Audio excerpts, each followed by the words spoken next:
we turn the page. So let's go over the Mishnah. The Mishnah had said that if a person recited a bracha on the wine that's before the meal, that covers the wine, that covers the wine after the meal. And if a person recited the bracha on the parperes, which is this dish that's eaten before the meal, and Rashi said it was some type of a fish or chicken. So you eat this dish before the meal, it exempts the parperes that's after the meal, which seems to be some type of a dessert type of thing. And we discussed if it's considered somehow it exempts it, even if it's a different bracha, somehow the shahakol might exempt it. Or we mentioned that we're dealing with something that's the same bracha and it exempts it. So if you recited this bracha on the parperes before the meal, it will exempt the parperes, this dish that you're having after the meal. Now Rashi did tell us that we're dealing with some type of roasted grain and rolls, and you would be exempted from that bracha because of what you ate before the meal, which maybe you ate something similar to it before the meal. Now,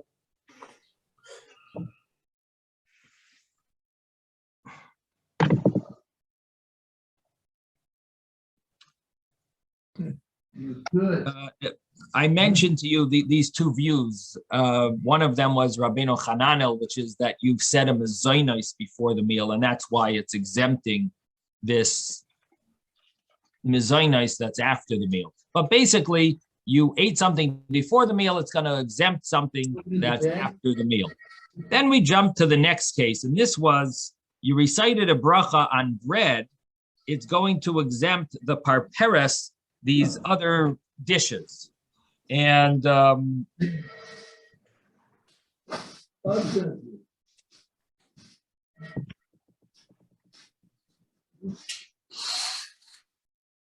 right, good name, Travis. Let me mute everyone over here. Okay. So we have this this law here that a person who recited a bracha on the bread, it is going to exempt the other dishes. And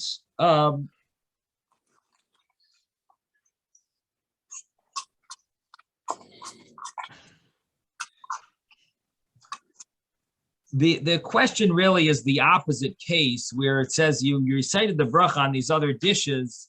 It's going, it doesn't help to exempt the bread. Now, why would you think that it would help to exempt bread if you recited a bracha on some other dish?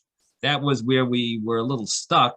And we said that we're dealing with a case where you're eating something that's semi-bread. It's some type of quasi-bread that you're reciting a mezainos on, and therefore you might think that it would exempt the actual bread. And on this, the Mishnah tells us that it doesn't. Now, Beis Shammai said a cryptic statement. He says, even not porridge, afloi ma'isa kedera, it doesn't even cover porridge. And he's either saying that he's arguing on the first statement that if you recite the bracha on the bread, it exempts the parperes, which is some dish, that not only doesn't it exempt that dish, but it doesn't exempt porridge either, which would mean that you would need to recite a bracha on porridge during a meal. The other way to read it is if you recited a bracha on this dish, it doesn't exempt bread, and it also doesn't exempt porridge. Now, assuming that it's a mezainos, the dish that you're eating, why is it not going to exempt porridge? According to Beis Shammai. According to the reason it doesn't exempt the bread, we can sort of understand. I mean, it's bread, deserves its own bracha. But why wouldn't it exempt the porridge? And the answer is because the porridge, you didn't have it in mind. if you had it in mind to exempt the porridge, it would cover the porridge. But here you didn't have it in mind, it wasn't in front of you, and it's basically not going to be exempted according to Beis Shammai. Now, the next piece of the Mishnah, the next part of the Mishnah, it deals with Heseba, leaning.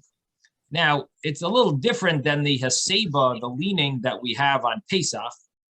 Here, we're dealing with leaning in order to make this meal considered a communal meal. In order for you to be a group,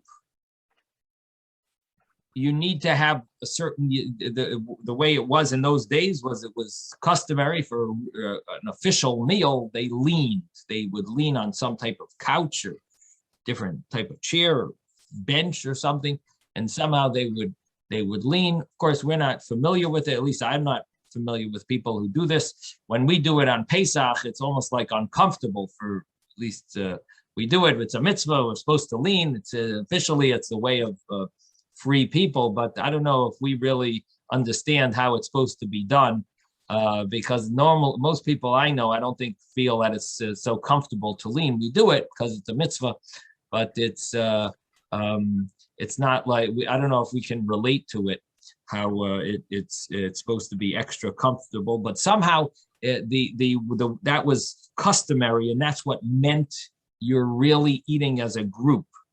And so the Mishnah talks about being able to be mitzi, to have in mind other people. And in order to have in mind other people, it needs to be more of a group in order to be able to be mitzi them, to have them in mind for your blessing. Otherwise, everyone would recite their own blessings. But in order to exempt other people with your blessing, and they'll say Amen, that would be with a group. Yes, Ezra, I think, was first. Ezra? I had a question in a translation of Maaseh Kedera as being porridge. Is that a normal translation? Because Maaseh Kedera could be any creation that comes out of that pot. Yeah.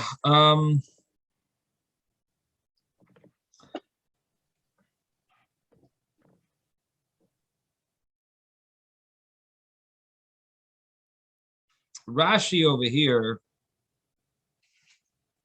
let's see, Rashi says,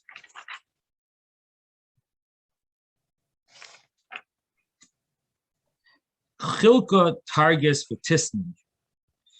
And if you look back, the Gemara gave those examples, 37a, you turn back to 37a, so there was a brisa over there that was brought, and it talked about these grains that are cut in half or in quarters, or I don't know if you remember that brisa. It was remember, like right in the middle of the page. No, I remember. I remember that.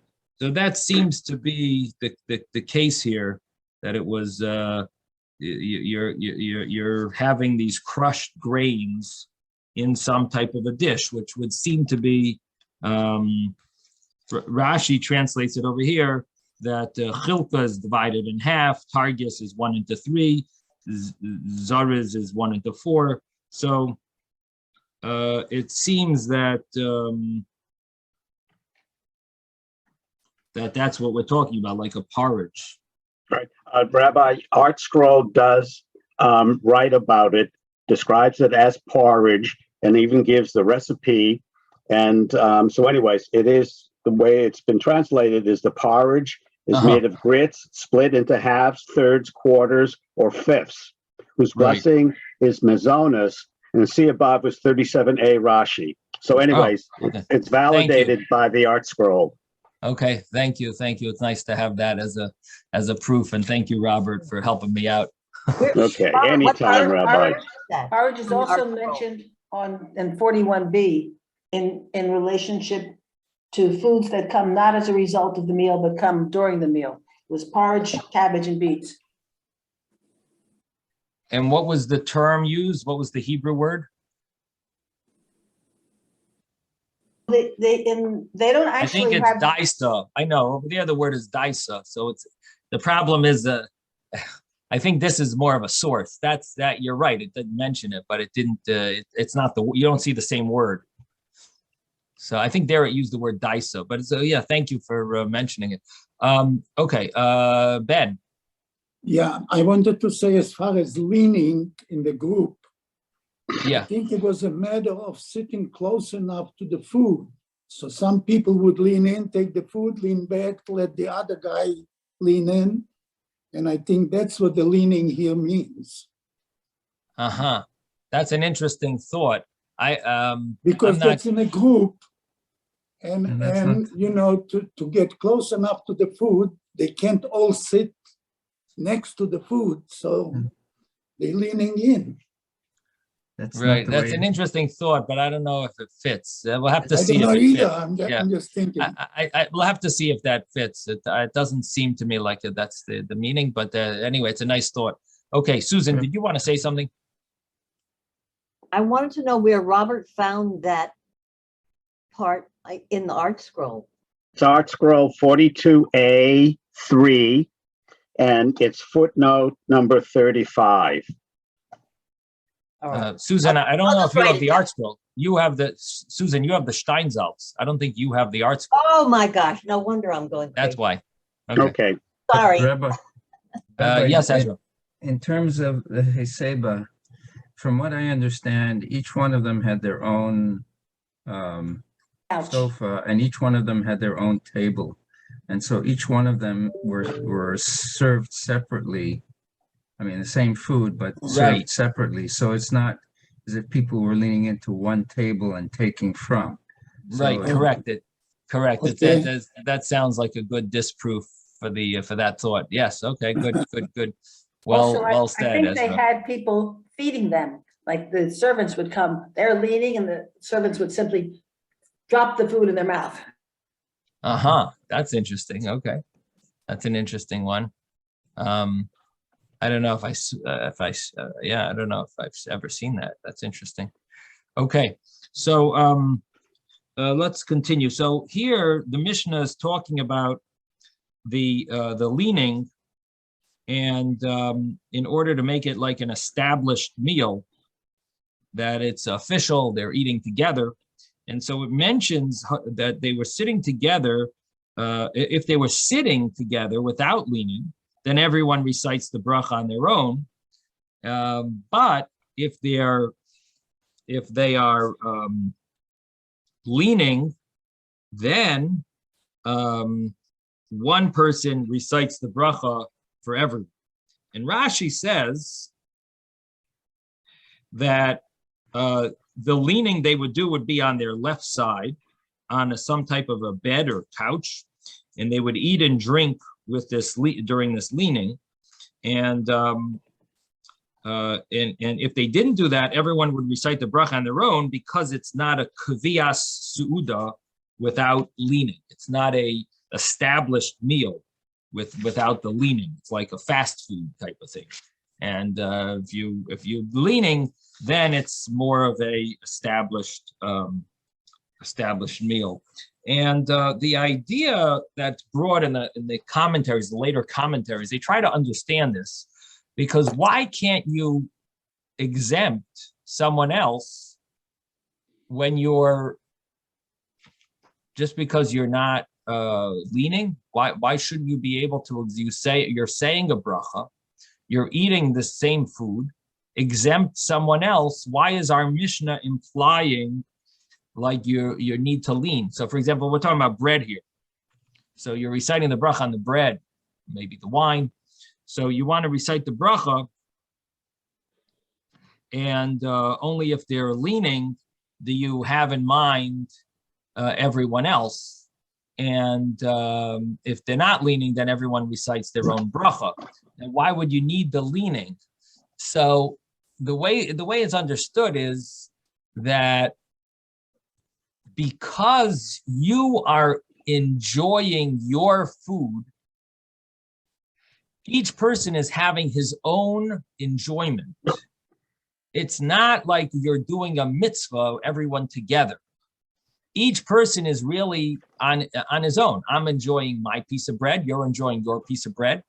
And so in order to unite everyone, that we're all considered enjoying the same meal, they need to have something extra to make it that they're all connected in order to be exempting other people with their bracha. So what it boils down to is, I'm enjoying my own stuff. That's not going to help you. Even though we're both obligated to recite a bracha, but there is some element of my personal enjoyment here that's not able to exempt you for your bracha. And in order to override that, you need to have this leaning. So I'm just adding a little understanding to why we need this, because normally we say Shemea Koina. Normally we say that if you listen to a bracha and you say Amen, it's as if you said the bracha. So why can't so-and-so exempt you from the hamaitzi? Now, sometimes there's an issue where he's not eating. If he's not eating bread and he just wants to say a bracha for you, that would be a problem, because he's not eating bread and you are eating bread, so he can't exempt you from a blessing of benefit, of brachos hanehenin, a bracha of benefiting. If he's not eating and you are, he can't just recite that bracha for you. But if he's also eating and you're eating, so why can't one person recite the bracha for the other? And the answer is because he has a personal benefit. It's not a communal benefit. And you have a personal benefit. You're not a communal benefit unless you're leaning together. That somehow unites the two benefits of it being a meal where one can exempt the other one. So we're adding an additional rule to the law of Shemea Koina, that when you want to be mitzi, someone else for a meal, bread, you would need to have this additional leaning. Now, I also mentioned, I think I mentioned yesterday, that nowadays we don't lean, but if you're sitting around a large table, Tosfos mentions that would be good enough for us now as the way they used to lean in those days. In other words, for us, since we don't lean, what unites us is if we're all sitting around a table. We're sitting together, that would be good enough. Okay, yes, let's see. We had a few questions. I think Susan was first. Susan?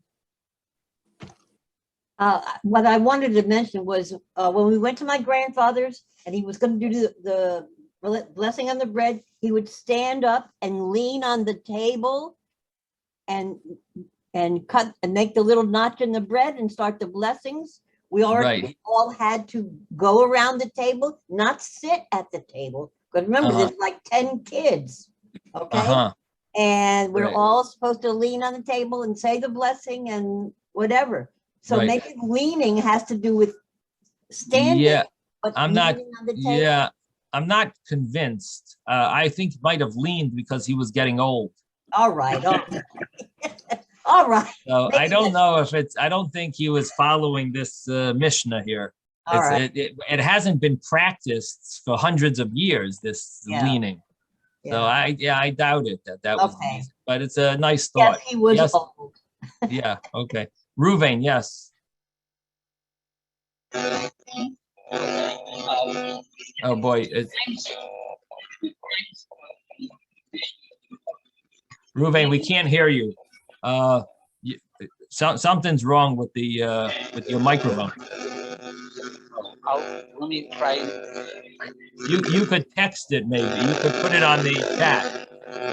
No, it's too much noise. It's like painful to people's ears. Yeah, there's some kind of interference, electronic interference. Okay. Ruvain, I think you have maybe some davening going on in the background over there, and it's the spiritual waves, sound waves, are affecting our Torah learning. But anyway, you're welcome to put it on the chat if you want, or sounds like a loose wire. But or if you want to try it once more or whatever, we'll want to try it once more, see if it works this time. No. All right, it's a loose wire. Yeah, forget it. Okay, it's too noise. There's too much background noise. It's not working today. Okay, so let's see. So we mentioned about this leaning in order to exempt someone else with one's blessing, and the understanding is this applies to the bracha before the meal and after the meal. The grace after meal, when they lean, it should exempt you should be able to exempt someone else, except that in order to do the grace after meal, you would need to have a zimun. So if you have a zimun, you could actually exempt someone else for the grace after meal. And in fact, the common minhag used to be that not everyone said the grace after meal. Only the leader who led the zimun, the one who led the grace after meal, he would recite all the words of the grace after meal, and everyone else would just say amen. But because people don't concentrate well anymore, the tradition changed, and everyone recites the grace after meal now. But originally, this was the way things went. And if you had a zimun, you would have one person reciting the grace after meal, and everyone else would just say amen at each of the brachos, after each of the brachos. So that's so this law not only applied to the beginning bracha, but it would apply to in other words, the bracha on the bread, but it would apply to the grace after meal bracha as well.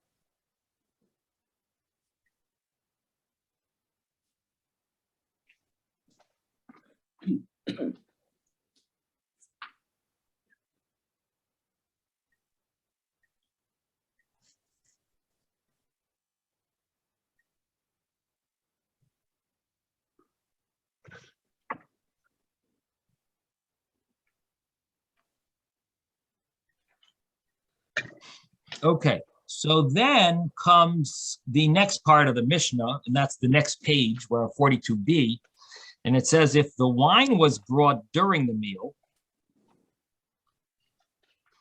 everyone recites the bracha themselves, and you shouldn't have one person reciting a bracha to exempt other people.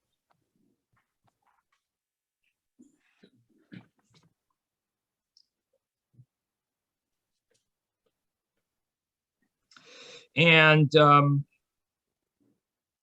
the reason for that, the Gemara will talk about the reason for that, but on a simple level, it has to do with, are you able during a meal to concentrate on someone else's blessing? Or if you say amen while you're eating on someone else's blessing on wine, you might end up choking. If you talk with food in your mouth, you could end up choking. So by saying amen could be a problem. So these are some of the issues that that are the commentaries mentioned later on in the Gemara. But it has to, so that's what this law has to do with. Wine during a meal, every person should recite it at their own pace and at their own moment, not one person reciting the bracha and everyone having to say amen and concentrating and so on. Now, what happens if the wine is brought after the meal? Then one person recites the bracha for everyone. And that person who recites the bracha for everyone, for the wine, he also recites the bracha on the mugmar, which is some type of incense that was burned and people used to like the smell, maybe like a tobacco or something. And people would enjoy that, smelling it, recite a bracha on it, and that bracha was recited by that individual who recited the bracha on the wine, the post-meal wine. He was the one who recited the bracha boirei mine besamim on the post-meal besamim, on the post-meal spices, incense. Now. It says even though the mugmar is really is truly post meal. It's generally brought after Berachos Hamazon, even after the grace, but nevertheless, the person who recited the bracha on the wine would do that. Now, it's a little unclear if here we're talking about, I mean, I guess the simple reading is that the mugmar was actually brought after the meal, fully after the meal, but there is a way of reading it that it was normally brought totally after the meal, after the benching, but here it might have been brought before the benching, but it normally was brought after the bench. So it's a little unclear if we're saying that here also, is it after the grace after meal that they're bringing this this mugmar, or is it before the meal's over? But normally the mugmar is brought after the grace after meal. Okay, so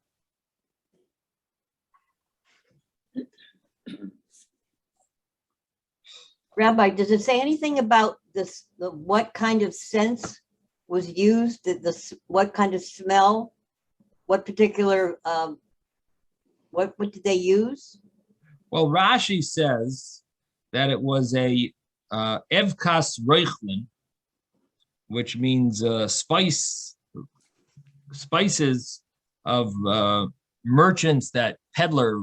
Like eucalyptus? peddlers. Is that what you think? Eucalyptus? I don't know. It doesn't say, but the bracha that's recited is the Beirei Atze B'Samim, who creates the trees of B'Samim, which sounds like it's not an herb, but it's more like a some type of stalks of B'Samim.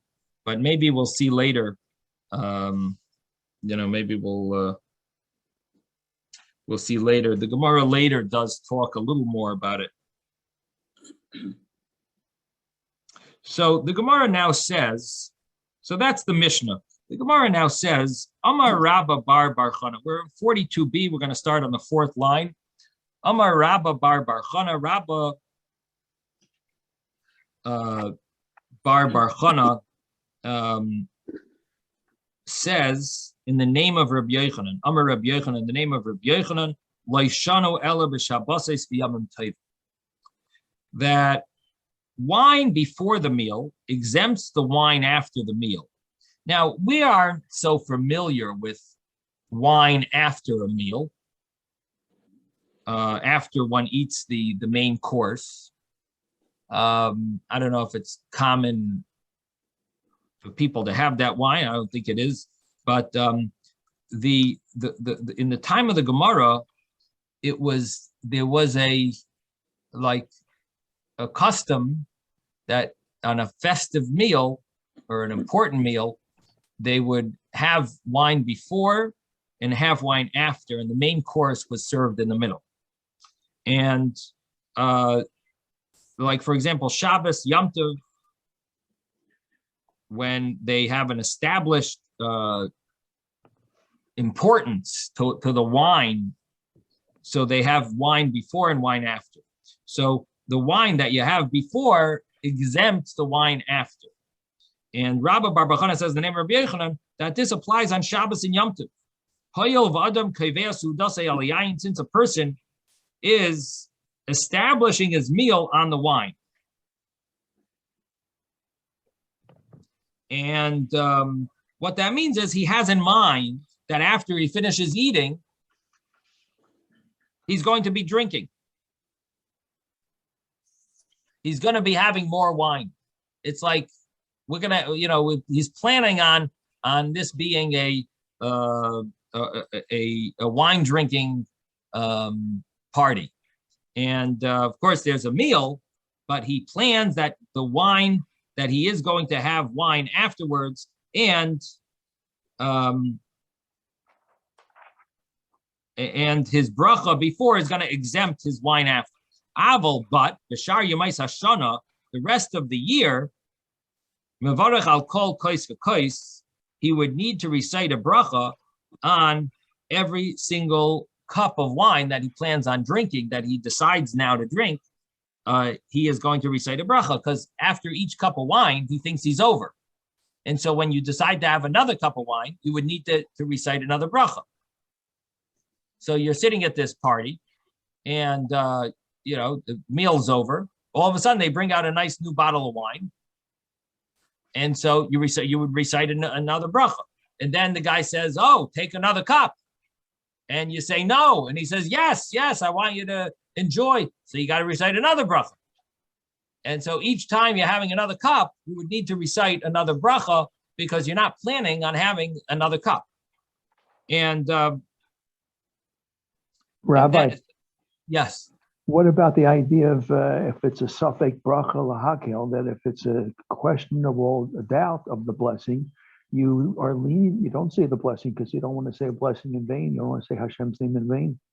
Right. So the thing is that it's not a suffix. You definitely did not plan on having this. And he convinced you that you need it and it's going to help you. And if you want to stay, you got to have it. So you are now changing your mind to have this wine. There's no suffix. You need another bracha. If it would be a suffix is one thing. Here you're changing, or you planned on enjoying the rest of the afternoon with a nice way. Your mind is fully there, and this guy is forcing you to get a little high, and so it's totally against what you planned, and this is would require another bracha. Yes, Susan. Isn't the suffix that you said a blessing on wine? You didn't say an after blessing yet. And even though you didn't intend to have this wine, you said a blessing on the wine also, that which might cover this particular wine that you're about to drink that you didn't have in mind. Isn't that a doubt? Isn't that a suffix? So from the Gemara, it sounds like it's not a suffix. If you, if there was if there's a meal and you're a guest at someone's house and you don't know what they're bringing out, that's all a suffix. They might bring this out, they might bring that out. Every bracha you said, you're basically assuming they're going to be bringing, they might be bringing more food out. Here, the meal is over. You didn't say grace after meal, so your after blessing is not, it didn't finish the wine. But the thing is that you didn't plan wine. You plan on having before the meal. If it's not Shabbos and Yom Tov, you're not kaver your Sudan wine.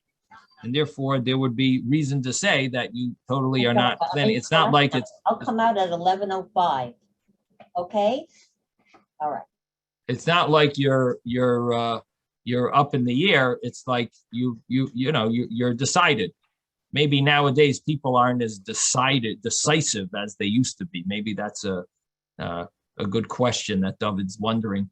Nowadays you have people are so they don't know anything. I don't know if I want to do this. I don't know if I want to do that. People are so undecisive nowadays. Maybe there is room to question if you had wine in the beginning. Maybe you really didn't. Maybe there is some thought that you might change your mind. But the official rule is that you're not drinking wine afterwards. It's almost like.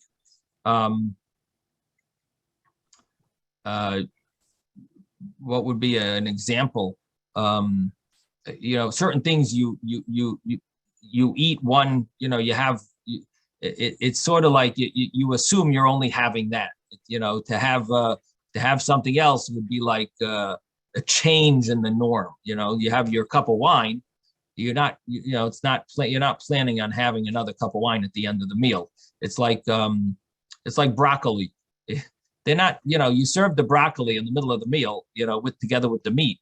And then after the meal's over, all of a sudden they're bringing broccoli. It's like, where'd this come from? You know what I mean? This was served, this we had in the meal. You know what I mean? I would question if you have to say another bracha. You know what I mean? Oh, they cleaned up the table, everything's done. And all of a sudden they bring out broccoli. This is not, you had it already. It's not part of, the same thing as the wine. You had the wine before the meal, it's over. Now, Shabbos, Shabbos, different story. Shabbos, we drink wine. Shabbos is a wine drinking event. So Shabbos, it's included. But during the week, you had your wine, you had your wine, and that's it. It's over. Yes, Susan. Does the 72 minutes also come into play here, that you have to drink that wine within 72 minutes?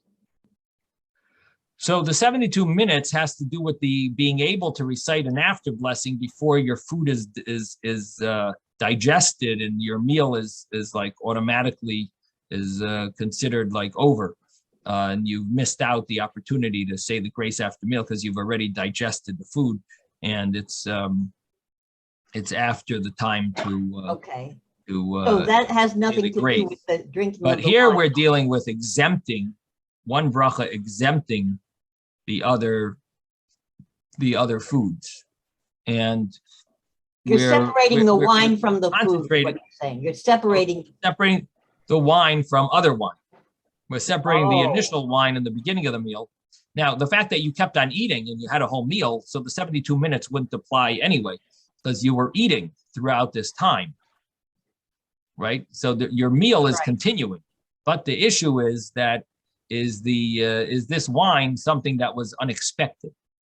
So okay, your meal is you're still part of that, the meal. So I don't think the fact that it may be 72 minutes from wine, I don't know. I don't think that would ruin it. I think the fact that it's maybe not part of the meal, that would ruin it. I see. And the reason I say That's this why- is because, That's why the extra blessing, that's why you have to say another blessing. with right, the because wine. you wouldn't expect to have more wine unless it's a Shabbos meal where you're establishing the meal on wine. Okay.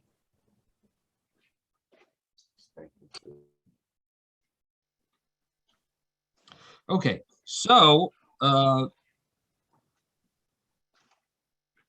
we have here another statement. Itmar Nami, it was also said in the base medrash that Amar Rabba Bar Meri, Amar Rabbi Shua ben Levi, Loishanu, we didn't learn in our Mishnah that the wine, pre-meal wine, exempts post-meal wine, Ela b'Shabbos v'Yom Tovim, only on Shabbos and Yom Tov,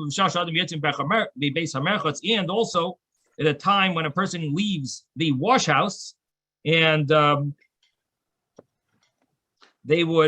they leave the wash house, they would generally have a wine tasting event, and they would have a meal with wine.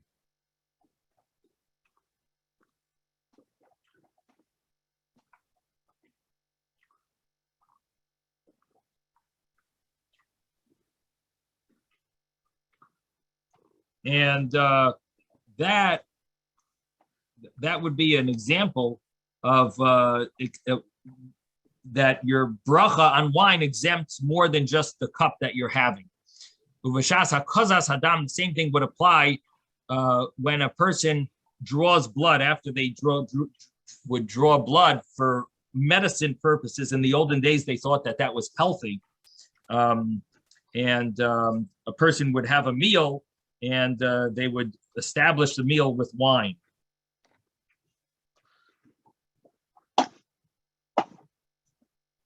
And these were examples of similar to Shabbos and Yom Tov. Since a person establishes his meal on wine during these times, then the bracha on the wine, let's say before the main course, would exempt the bracha on the wine after the main course. So your bracha before the main course, again, you're having a meal. After a person went to the bathhouse, they would have a meal, and that meal was established with wine. And the bracha on the wine before the main course, the pre-meal wine would exempt the bracha on the wine after the main course, after the main meal, and that would be the post-meal wine would be exempted.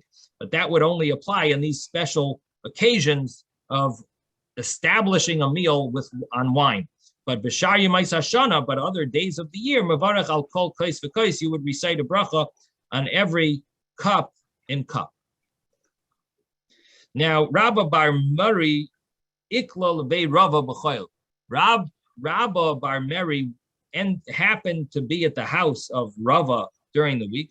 Chazia de Baruch lefnei Hamazon. He saw that he recited a bracha on the wine before the meal. And then afterwards, he recited a bracha after the meal. Amar Lei. So Rabba Bar Meri told Rabba, Yasher, like, that's very nice. You did good.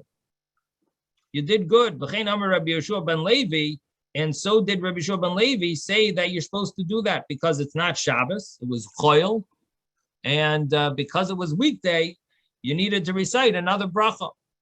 So he told them like Yasher Koyach, you did well. Rabbi Yitzchok bar Yosef ikla lebei Abaye b'yamtiv. So Rabbi Yitzchok, the son of Yosef, happened to be by the house of Abaye on Yom Tov, and Chazia the Baruch called Kosa v'Kosa. So here he sees him doing something wrong. He sees him reciting a bracha on every cup. So Amar Lei, so he told him, like Savar Lamar Lahad Rabbi Yeshua ben Levi. Don't you know, Rabbi Yeshua ben Levi? It's Yom Tov. When you recite the bracha before, on the pre-meal wine, it should exempt all the post-meal wines. And he says that Amar Lei, so Abaye answered. Abaye answered that Nimlach Ana, I have each cup that I'm drinking, I changed my mind to drink it. In other words, initially I wasn't planning on having any of these cups, and therefore I would need to recite a new bracha. So it depends on the person. The person is decided he's not having any more wine, and then he changed his mind. Since Abaye normally didn't have wine, and the reason he didn't have wine, Rashi mentions over here. I normally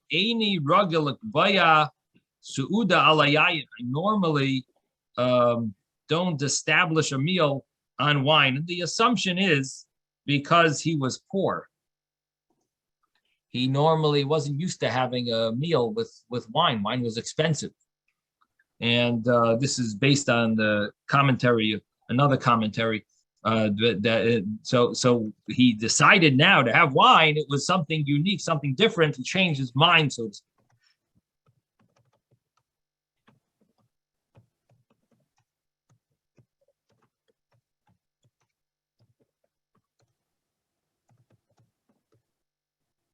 Now, the point here is that normally on a Yom Tov meal, you don't plan on stopping drinking wine.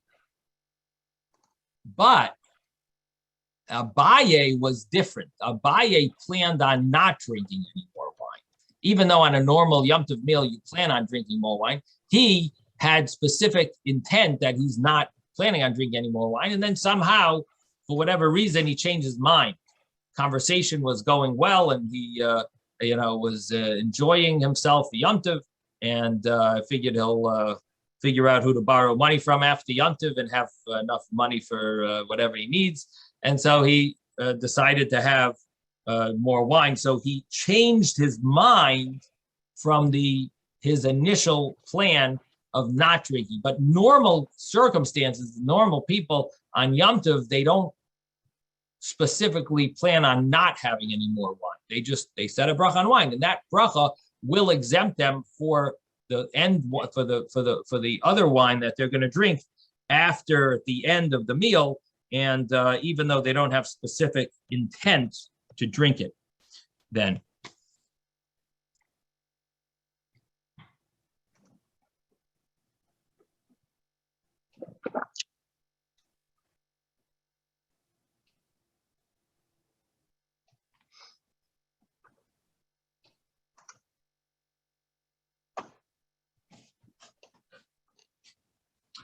Now, the Gemara asks a question here. Ibayi lahu, the Bnei Yeshiva, the students, the people who were studying in the yeshiva, they asked this question. Ibayi lahu means that the rabbis in the study hall, the rabbinic students in the study hall, they had this question. Balahem yayin b'seicha mazik. If wine comes to people during a meal, mahu sheyiftar es hayayin sheliachar mazik. Will it exempt the wine that comes after the meal? You know, the wine that they drink at the end after the meal before the Brochos Hamazon, does it exempt it? So what we were speaking about earlier was wine that you drink before a meal should exempt wine after. Now we're talking about wine during a meal. The wine during a meal serves a different purpose than the wine before the meal and after the meal. The wine before the meal and after the meal has to do with drinking. You like to drink. We have a drinking habit or addiction. We want to drink, right? That's the wine before the meal and the wine after the meal. The wine during the meal has to do with digesting the food. And therefore, there are different reasons for it. So the Gemara says that the Bnei Yeshiva, the students, they had this question, is the wine during the meal going to exempt the wine that they're going to have afterwards? And of course, we're talking about a case where you didn't have wine, the pre-meal wine you didn't have. So all you have is the intra-meal, in the middle of the meal wine, and is it exempting the post-meal wine? So the Gemara says, Im tim taloymar, if you want to say, Berach alayayin shelafnei hamazon, that when you recite a bracha on wine that's pre-meal, it exempts the post-meal wine. That makes sense, mishum dezel lishtais, because the purpose of this is your drinking interests. You want to drink, bezel lishtais, and this is also to drink. So this is to drink and that's to drink. The same purpose of these two wines is about drinking. Aval hacha, but here, when your wine is in the middle of the meal, dezel lishtais, bezel lishrais, that one of the wines is to drink, the other wine is to wet the food in your digestive system, that it should digest properly. You want to have a little, you want wine for your stomach, to digest the food. So because of that, the bracha on this wine is sort of like in a different category than the bracha on the wine that's for drinking purposes. And if you think about it in significance, this wine that you're drinking during the meal is more of a mundane wine, and the wine that you have before the meal and after the meal is more of a spiritual, or it has a different element to it. It has a higher element to it. It's not just a purpose of eating, it's celebrating. It has a celebration element to it. The wine during the meal is simply a digestive purpose. So the question is that bracha going to exempt the other wine? Or maybe it doesn't matter, it doesn't make a difference.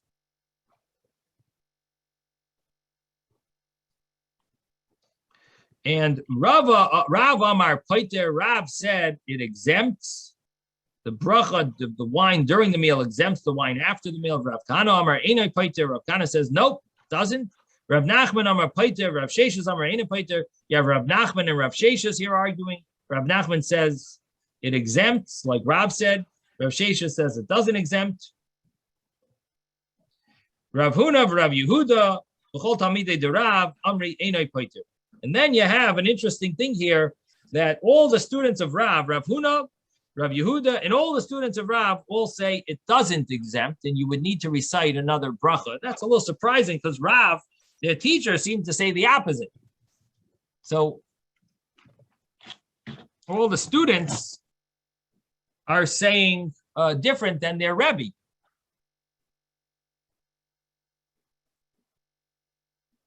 Now,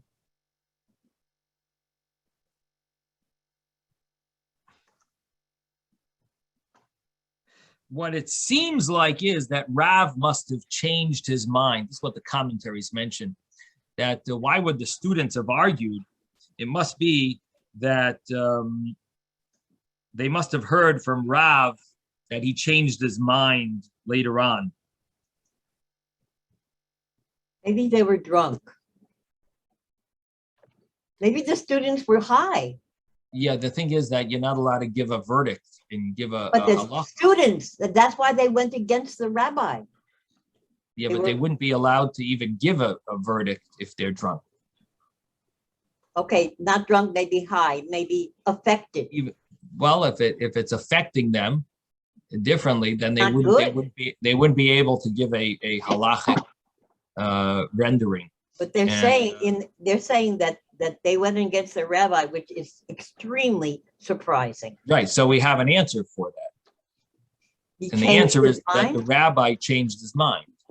That initially he felt that the wine during the meal will exempt the wine after the meal. And he changed his mind and decided not that way. And he said that, you know what, it's really two separate wines. And this wine is not going to exempt the other wine. And I don't know if you know this, but throughout the Talmud, you have many cases where rabbis They changed their mind? change their mind, sure. And you think of something one way, and then years later, you change your view. You see Yeah. things differently, you understand things differently, and you study things differently, and you change your view, and you have to, because that's being honest.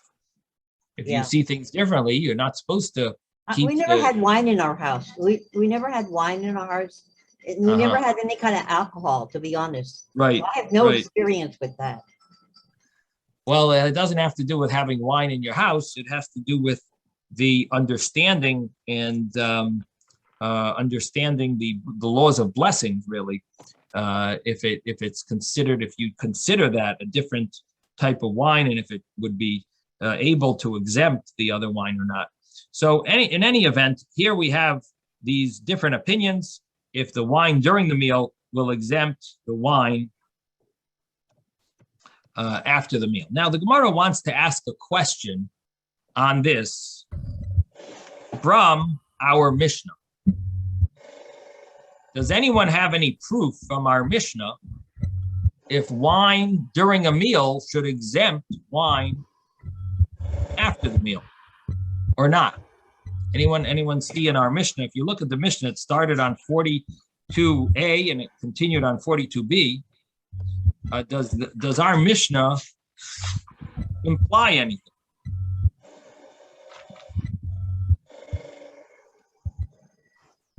Rabbi Smith? Yeah.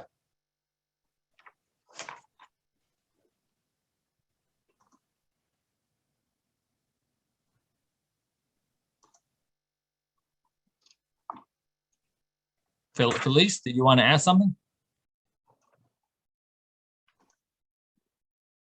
So the Mishnah, I mean, the applicable part of the Mishnah would be 42b. The Mishnah says if wine came during a meal, everyone recites their own bracha. After the meal, one person recites the bracha for everyone. Does anyone see in those two lines any proof? You got wine during the meal. Does it exempt the wine after the meal, or do you need another bracha after the meal? Yes, Susan. All right, it says in halasha on the side of if wine came before them during the meal, after the meal. Over wine during the meal, each individual recites. Yeah, I don't want you to read to me. I just want an answer. Do you see anything clearly that will tell us from the Mishnah that if you have wine during the meal, it's going to either exempt wine after the meal or it won't exempt after the meal? It includes You everybody. have, I don't care if it includes everyone. the I want to blessing- know if it exempts the wine after the meal or not. That's all we want to know. Anyone have any answer from the Mishnah? Does the wine drank during a meal, will it exempt people after, will it exempt the wine that you drink after the meal, or it won't exempt the Okay. wine There's that a you drink? paragraph after that says it exempts. Yes or no? Yes, No, It exempts? it says it Ezra? exempts. No. Okay.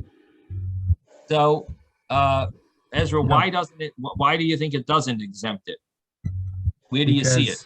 Because the one person who's doing it is doing it for everybody, which means that everybody has a requirement to say it after the fact as well. The one Right. guy is basically doing it for all of them. So Right. therefore, you're required to have a blessing during the meal as well as after the meal. So it sounds like they need a bracha for the wine after the meal. Very good. It sounds like you need a bracha after the meal because they recited a bracha during the meal for the wine, and they're now discussing after the meal. One person will say it for everyone or everyone, whatever it is. But there needs to be a bracha. Everyone needs a new bracha. It sounds like. So that's what the Gemara wants to say as a proof. And then the Gemara is going to disprove that and say, well, it's not a good proof. So now we got to figure out how do we disprove it. Sounded like a good proof. What would the way of disproving it be? So the way to disprove it would be that you could say they're two separate cases. If they got wine during a meal, each person recites his own bracha, whatever. You need a bracha of wine during a meal, fine. And then in a different case, if they didn't have wine during the meal, maybe, but they got wine after the meal, who recites the bracha on that wine? But not necessarily is it talking about in the same day, in the same meal, that they got wine during the meal and got wine after the meal. It could be that it's talking about two separate meals. One case was they got wine during the meal and they wanted to know, should they say all a bracha alone or should each one say it to one person to have in mind everyone? And the other case is, what happens if they got wine after a meal but didn't get it during a meal? It's a different case. Does one person have in mind everyone or does each person recite the bracha individually? So that's a way of rebuttal for this proof. So now let's read it inside. Yes, Ben. Maybe not everybody drank at both times. Okay. And therefore? Therefore, you cannot do one Right. bracha in the end for everybody. Right. So the thing is that you want to give an example where you did it's talking about the same case. You got wine during the meal, and there's wine after the meal, but not everyone drank the wine during the meal. That's what Ben wants to say, and therefore there needs to be. The problem with that is that it sounds like echad mevarech lekulan.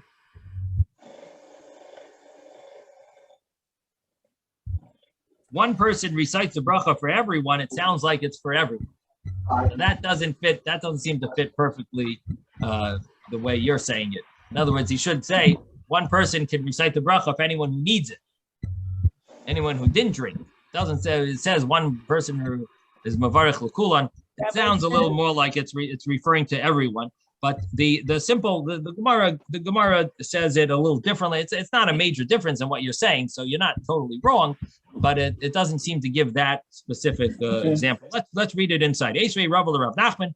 Rava asked Rav Nachman, we have a Mishnah. If you have wine during a meal, everyone recites the bracha themselves, and we said the reason for that. And then after the meal, wine comes. You don't have a thing. Wine comes after. Let me mute everyone here. Okay, so wine comes after the meal.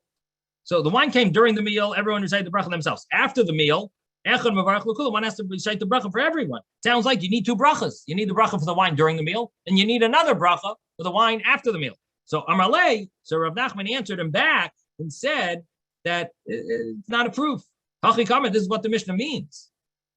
If they didn't get wine during the meal, but they got it after, then the law is regarding being mitzi, having in mind other people.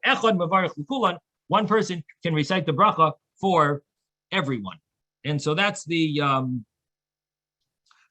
end of that little piece. And it's basically a machlokes. It seems like it's a machlokes, and it seems like Rav changed his mind because all of his students seem to say that it's einay paiter and it doesn't exempt. So it sounds like at least that's what the commentaries bring. That sounds like he changed his mind. He also says einay paiter.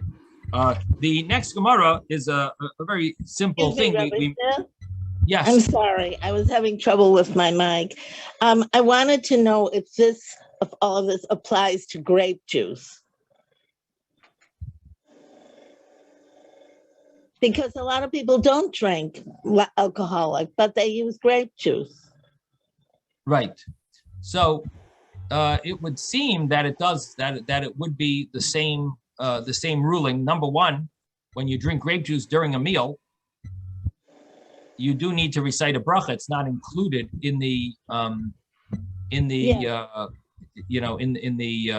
washing for bread. It's not including in the blessing on the bread. You do need to recite a bracha for the bread. So the question, I guess, would be, when you do recite that bracha, what did you have in mind? Yes. So I'm not really sure. It is an interesting question, because grape juice is more like apple. In a certain sense, it's like apple juice. And if you don't say, well, you're not going to have any more than one cup. A person has apple juice, he has a few whatever during the meal. So it's an interesting question regarding grape juice. It would seem like it would be inclusive. But then again, we normally only have grape juice during a Shabbos meal, so yes, that would make it easier. But so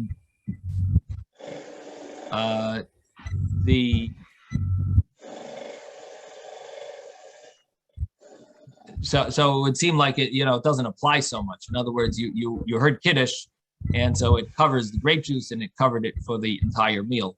That's what it would seem. So and maybe it's not so practical. There is, it is important to mention that there is another view that our grape juice is not necessarily a Bari Priya Gofen, but the common view is that it is, and you're fulfilling all your obligations with grape juice.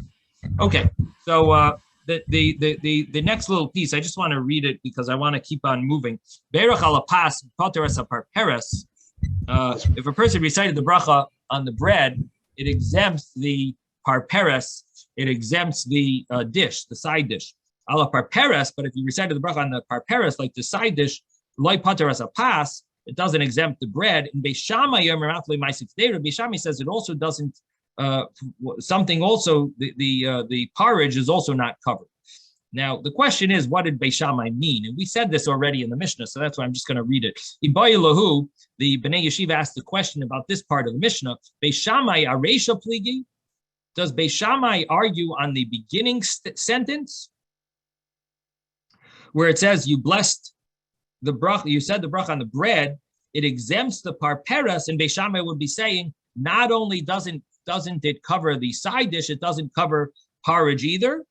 Or maybe aseifa pligi, he's talking about the end part of the sentence and not the beginning part. And when he's talking about the end part, he's saying that if you recited the bracha on the side dish, it doesn't exempt the bread, and it also doesn't exempt the porridge. So maybe a seifa on the end part, pligi, the Ka'amar Tanakama, that the Tanakama said in the beginning, he said, Berach alapas, if you recited a bracha for bread, you exempt pateres aparperes, you exempt the side dish, and or the appetizer, the kolshkein, and for sure, in other words, the first opinion was that it for sure would cover ma'aseh kedera, for sure would cover this food that's a real food. It's not just an appetizer. Vazi Beis Shammai lameim, Beis Shammai comes and says that no, let me buy parperes like patra lupas. Not only is the side dish, the appetizer, not covered by the bread, ella afilo ma'aseh kedera nami, even porridge is not covered by the bread.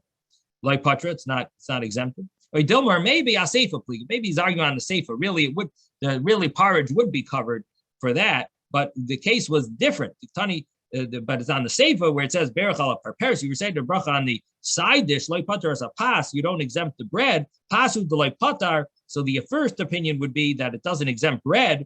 Aval ma'aseh kedera patar, but it would exempt porridge. Also, Beis Shammai would come to say that even ma'aseh kedera nami loy patar. That even porridge, the side dish would not cover, and that would be the other way of looking at it. And the Gemara ends off teiku, which means that we don't know the answer. It's the Mishnah is vague when it says Beis Shammai is arguing. It's unclear if he's arguing on the first case or he's arguing on the second case. but he's definitely saying something about porridge not being exempted. And Teku stands for Tishbi Yataretz Kushyois V'iboyois. Tishbi, which means Elijah, will answer the questions and the wonders, the unclarities.